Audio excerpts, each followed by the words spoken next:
Welcome to Actors Theater of Louisville's video play guide for Peter and the Starcatcher. I'm Alejandro Hernandez, and I'm a member of the Acting Apprentice Company, and I also play a pirate in Peter and the Starcatcher. And I'm Kate Cuellar, the dramaturgical assistant. Today we're going to cover some basic information about the play, which was written by Rick Elise, with music composed by Wayne Barker. The play is based off the popular children's novel Peter and the Starcatchers, written by Dave Barry and Ridley Pearson. Both the novel and the play were written as prequels to the popular story of Peter Pan. You probably know the story of Peter Pan, the Lost Boys, and Neverland, which was written way back in 1911 by Scottish author J.M. Barrie. That story focused on Wendy Darling, her brothers, and their adventures with Peter Pan and his fairy sidekick, Tinker Bell. Peter and the Starcatcher follows the story of the boy before he became Peter Pan. It's like the origin story of Peter Pan. There's no Nana, there's no Wendy, there's no Captain Hook, but there are hints of these characters scattered throughout the play. And as in the original story, there is a young girl who is crucial to the adventure. Her name is Molly. More on her later. We begin in Great Britain in 1885. Our story follows two rival ships, the Wasp, which is the fastest ship on the seas, and the Neverland, the least impressive ship on the sea.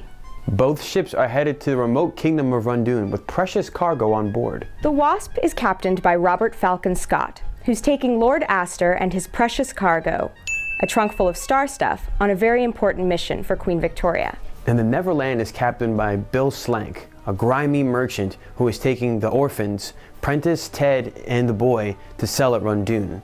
Also on board the Neverland is Molly Astor, daughter of Lord Astor, and her nanny, Mrs. Bumbrake. While the ships are waiting to set sail, Bill Slank steals this precious cargo from the Wasp. Star stuff is a magical substance that grants the wishes of anyone who touches it, but can be very dangerous if it's in the wrong hands. With the star stuff now on the Neverland, Molly Astor must take on her father's mission to destroy the star stuff so it doesn't end up in the wrong hands. Molly's journey is larger than life, taking place on large ships in the middle of the ocean and on a tropical island with a volcano. And there's also a huge crocodile. Now, obviously we can't put the entire ocean on stage in the theater. Or an actual giant crocodile. Although, that would be awesome. Our creative team have many problems to solve. They'll use shadow puppets, a mix of everyday objects and model ships, to represent big moments and set pieces in the play. Meredith McDonough is the director of Peter and the Starcatcher, as well as the associate artistic director for Actors Theater. Meredith is really interested in exploring the act of storytelling through the spirit of transformation and magic that is possible in live theater.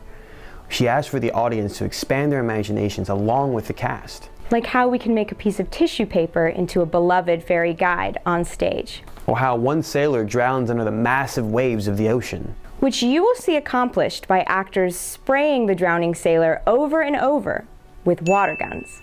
In addition to these small, often silly moments, actors make very simple costume changes to show that they have become different characters. Think of it as the actors playing dress-up.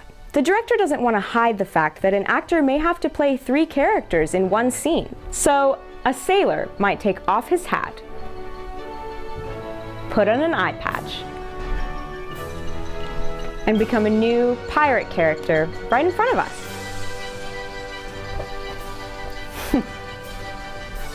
In addition to crazy props and costumes, there will also be live music and sound effects in the play created by members of the cast. We're excited for you to join us as Molly and the boy learn about magic, adventure, and growing up.